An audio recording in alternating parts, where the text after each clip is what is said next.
Hello everyone, I am doctor Apala Mishra और मेरी rank 9 आई थी यूपीएससी 2020 एग्ज़ाम में। और अभी मैं आपसे बताऊंगी कि एग्ज़ाम क्लियर करने के बाद क्या होता है। तो जैसे ही हम एग्ज़ाम क्लियर करते हैं उसके बाद हमें लबासना ज्वाइन करना होता है। तो उसके बीच में अराउंड 1.5 मंथ्स तक का गैप रहता है। उस गैप में आपको अपनी पैकिंग करनी होती है और उस गैप में आपकी सर्विस आइटरेशन लिस्ट निकलती है और बहुत सारे फॉर्मल प्रोसीजर्स होते हैं जो करने होते हैं। एंड हम लोग बहुत एक्साइटमेंट से वेट कर रहे होते हैं कि लबासना जाने का दिन कब आएगा। And finally that day arrives. हमारे लिए वो दिन था 5 दिसंबर 2021। और जैसे ही हम लबासना पहुंचते हैं तो सब लोग वहाँ पे बहुत एक्साइटेड होते हैं, एंथुजियास्टिक होते हैं, बहुत पॉजिटिव एटमॉस्फेयर होता है।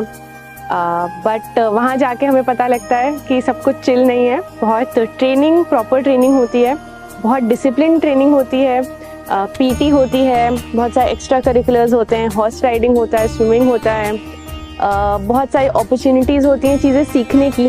फॉर एग्जांपल पेंटिंग हो गया, डांस हो गया, स्पोर्ट्स एक्टिविटीज़ बहुत सारी होती हैं। एंड क्लासेस तो होती हैं, क्लासेस के बीच में ब्रेक्स होते हैं जिनको कहते हैं सन ब्रेक्स, जिसमें टी ब्रेक्स होते हैं, लंच ब्रेक्स होते हैं। मेस में आपको फॉर्मल्स में पहन के जाना होता है और काफ़ी डिसिप्लिन एटमॉस्फेयर होता है हर जगह। फिर बहुत सारे अटैचमेंट्स भी होते हैं, जैसे सबसे पहले विलेज विजिट होता है जिसमें हमें अलग अलग डिस्ट्रिक्ट्स में, विलेजेस में जाना होता है और वहाँ कैसे काम चल रहा है वो सीखना होता है। कैसे एडमिनिस्ट्रेशन कैसे डिस्ट्रिक्ट लेवल पे वर्क कर रहा है, कैसे विलेज लेवल पे वर्क कर रहा है वो सीखते हैं। तो that is very interesting. Apart from that हमारा एक हिमालयन ट्रैक होता है जिसमें फॉर 10 डेज़ कंटिन्यूसली हमें ट्रैक करना होता है। एंड हमारे केस में बहुत स्नो थी, सो उन स्नोई एरियाज़ में सब लोग साथ में ट्रैकिंग करते हैं, जो कि टफ होता है बट उतना ही इंजॉयबल भी होता है क्योंकि आप अपने फ्रेंड्स के साथ रहते हैं। And the sense of achievement at the end of it. And one more important highlight is the India day. India day में हम सब ग्रुप्स में होते हैं अलग अलग रीजन्स के, एंड हमें उस रीजन के हिसाब से ड्रेसअप करके उस रीजन को रिप्रेजेंट करना होता है। कल्चरल प्रोग्राम्स होते हैं। I think one of the major highlights of Labasna is the cultural programs in evenings. बहुत सारे इवेंट्स होते हैं, बहुत सारे एक्टिविटीज़ होते रहते हैं। पूरे time you are mostly occupied but it is also very very enjoy. और ऐसा भी है कि लोगों को लगता है कि आपने यूपीएससी एग्ज़ाम दे दिया तो सब खत्म, बट लबासना में भी एग्ज़ाम्स होते हैं एंड एमसीक्यू बेस्ड एग्ज़ाम्स भी होते हैं, 1-2 रिटन एग्ज़ाम्स भी होते हैं। You have different modules. For example आपका लॉ मॉड्यूल हो गया, एडमिनिस्ट्रेशन मॉड्यूल हो गया, जिस बेसिस पे आपकी क्लासेस होती हैं। अलग अलग फैकल्टी आती है आपकी क्लासेस लेने। बहुत सारे गेस्ट लेक्चर्स भी होते हैं जिसमें बहुत वेल अकम्पलिश्ड लोग आते हैं और अपने एक्सपीरियंसेस बताते हैं लबासना में। And so overall I think it is a very great enriching experience. जो सबसे डिफ़िकल्ट पार्ट लबासना का अगर मैं कहूँ तो that is I think PT के लिए आपको हमेशा मतलब रेडी होना पड़ता है। And also you know it's on a hill, तो आपको बहुत ट्रैकिंग करनी होती है ऊपर नीचे, but that is also enjoyable. It is beautiful, Mussoorie is beautiful and अच्छा एक्सपीरियंस रहता है। In 3 months you meet a lot of people and you make so many friends. अचानक से आपकी लाइफ बहुत आइसोलेशन में होती है और फिर अचानक से you meet so many people and आपकी लाइफ इतनी इवेंटफुल हो जाती है। तो काफ़ी हैपनिंग ट्रांजिशन होता है लाइफ में, but at the same time it is also a little hectic. आप पूरे time you know you are less on sleep and सब लोग इतना खुश भी रहते हैं, हाई ऑन एड्रेनलिन। तो एक तरह से काफ़ी वो 3 मंथ्स कैसे बीत जाते हैं वो पता ही नहीं लगता है बिल्कुल भी। तो ओवरऑल आई से it is a great experience and जो भी सब आप यूपीएससी एग्जाम में पढ़ाई करते हैं वो सब काम आता है। आपके जो भी सब पढ़ाते हैं लबासना में उसमें कहीं ना कहीं काम आता है। तो I think it is great, wonderful and all the best to everyone preparing for this exam.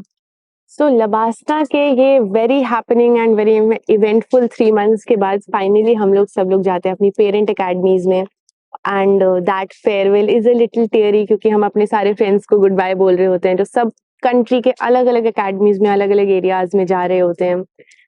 Coming here like FSI, जो फॉरेन सर्विस इंस्टीट्यूट है, Sushma Swaraj institute of foreign service, वो दिल्ली में लोकेटेड है। वहाँ पे 6 मंथ्स का इंडक्शन ट्रेनिंग प्रोग्राम होता है। उस इंडक्शन ट्रेनिंग प्रोग्राम में भी बहुत सारे टूर्स होते हैं, बहुत सारे अटैचमेंट्स होते हैं। सबसे पहले शुरुआत होती है भारत दर्शन से, जो कि बहुत ही मच अवेटेड होता है। In the Indian Foreign Service, Bharat Darshan is 2 weeks and all other attachments are one week. तो overall काफी सारे हफ्ते होते हैं जिसमें हम बाहर होते हैं दिल्ली से. तो वहाँ पे इन भारत दर्शन वी चूज आर लोकेशंस और बहुत अच्छी एरिया, अच्छी सीनरीज ऑफ इंडिया देखने को मिलती हैं. Then we have certain attachments like ISRO attachment in Bangalore और different attachments in Mumbai and a lot of places. तो बहुत नॉलेज मिलती है, बहुत सारे लोगों से इंटरेक्शन होता है. We also have a state attachment जिसमें आप अपने होम स्टेट जाते हैं. तो overall it is a lot of travelling and it is a lot of fun. And इसी बीच हमें अपनी लैंग्वेजेस चूज करनी होती हैं. हमारी लैंग्वेजेस अलॉट होती हैं on the basis of our preference and rank. तो लैंग्वेजेस अलॉट जब हो जाती हैं तो उसके बाद आपको अपनी कंट्री में जाना होता है जहाँ पे वो लैंग्वेज सीखने आप जाते हैं एज अ लैंग्वेज ट्रेनी. तो अगर आपकी लैंग्वेज फ्रेंच है तो आपको जाना होगा फ्रांस. अगर आपकी लैंग्वेज जर्मन है तो आपको जाना होगा Germany. And if it's Spanish then you have to go to Spain.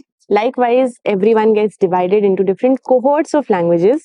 ये languages हर साल वेरी करती हैं, डिपेंड करता है कि उस साल कितनी वैकेंसीज हैं किस लैंग्वेज में. यूजुअली 5 UN लैंग्वेजेस तो रहती हैं. एडिशनल टू दैट और लैंग्वेजेस भी इंक्लूड हो सकती हैं. So then after that, after 6 months हमारा 2 months मिनिस्ट्री में अटैचमेंट होता है जिसमें हम डेस्क जॉब करते हैं, जिसमें हम फाइलिंग वर्क करते हैं. And then we get a little amount of preparation leave जिसमें हम पैकिंग करते हैं अपनी. And then off we go to our different destinations. और फिर आगे का experience I think I'll share after 1 year. Hobbies की बात की जाए तो LBSNAA gives you a lot of opportunities to pursue your hobbies also. वहाँ पे क्लब्स होते हैं, सोसाइटीज होते हैं. उन क्लब्स और सोसाइटीज में लोग इलेक्ट होते हैं जैसे कॉलेजेस की तरह.